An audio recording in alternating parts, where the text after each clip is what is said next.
All right.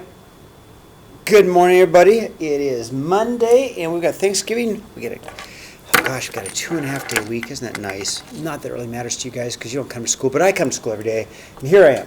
So anyway, 11:23. So the Hinge Theorem. Okay, the Hinge Theorem is actually pretty easy. It really is. So let me just draw a picture, okay? And then I'll look at the book, okay? I'll draw a picture of the Hinge Theorem. Hinge Theorem, okay? Just draw a picture, okay? And let's say this is 2.5. Let's say this side is 3.5 centimeters. Okay. And then I drew another picture over here. What did I say? 3.5. About there. 3.5. And what did I say? That was 2.5, right? 2.5. Okay. Hinge theorem. 2.5. So the hinge. Well, yeah, this kind of makes sense.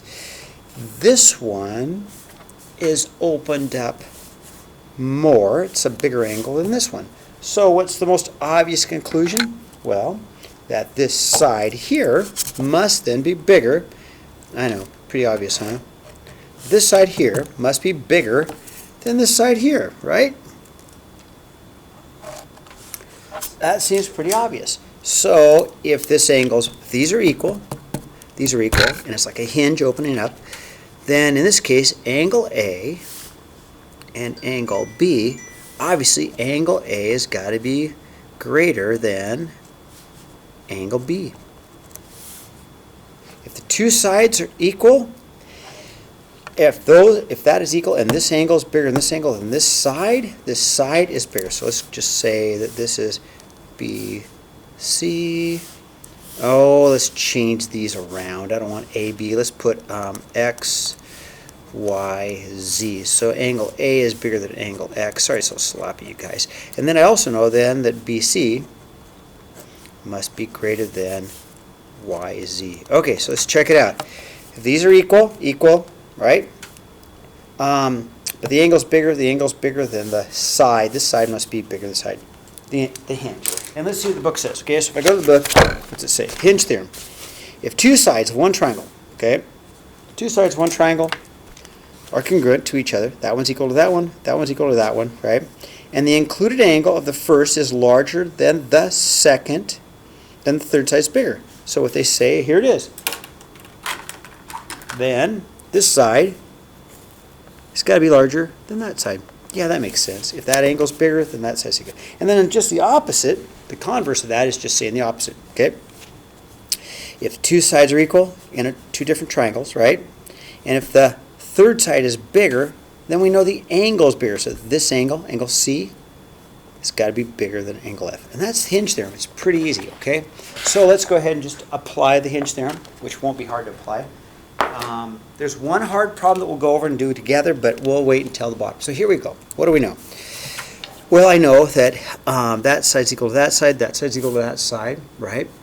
And I know this angle, I know angle V is greater than angle R. Well, what's my conclusion? Well, gee, Mr. Davies, then wouldn't you think that X, you can even see it, XW must be greater than ST, right? So that means this side's got to be bigger than this side. All right, this is not difficult. This is not rocket science. Okay, got it. Now, just the converse of that, let's take a look at the converse. Okay, so if I take a look at it, if this side is equal to this side and this side is equal to this side of the two triangles, okay, but this hinge is open more, right? Because this third side's bigger. So we do know that AB, we know this already, that AB is greater than DE. All right? I know that.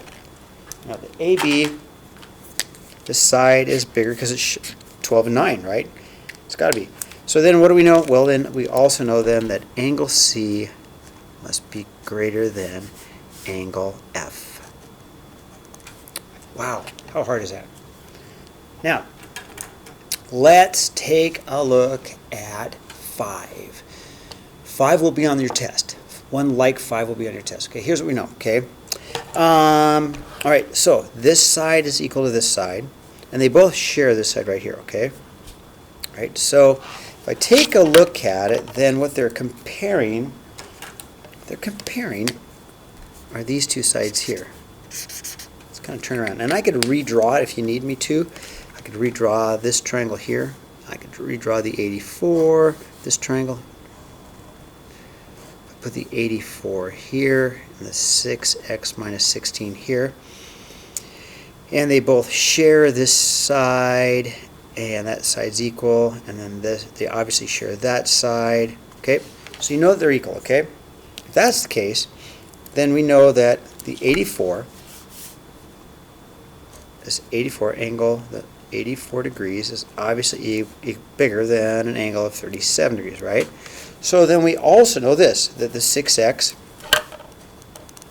minus 6 is greater than x plus 14. Okay, so let's solve.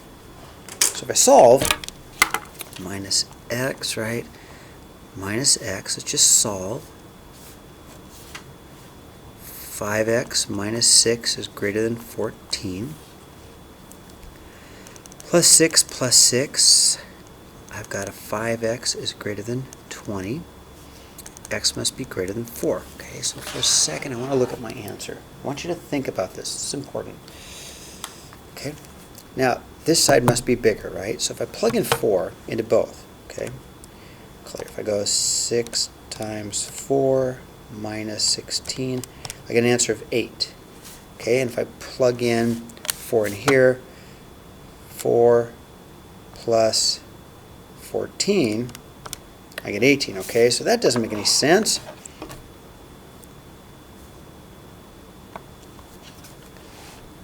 What am I missing? Okay, so x has to be greater than 4. But 4 minus 16 minus x plus 6. Oh, there's my mistake.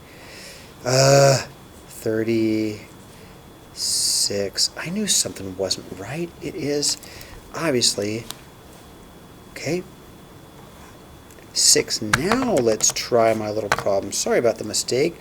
6 times 6 minus 16 equals 20, and 6 plus 14 equals 20. So at this point, if x is 6, they're equal, but they're not equal.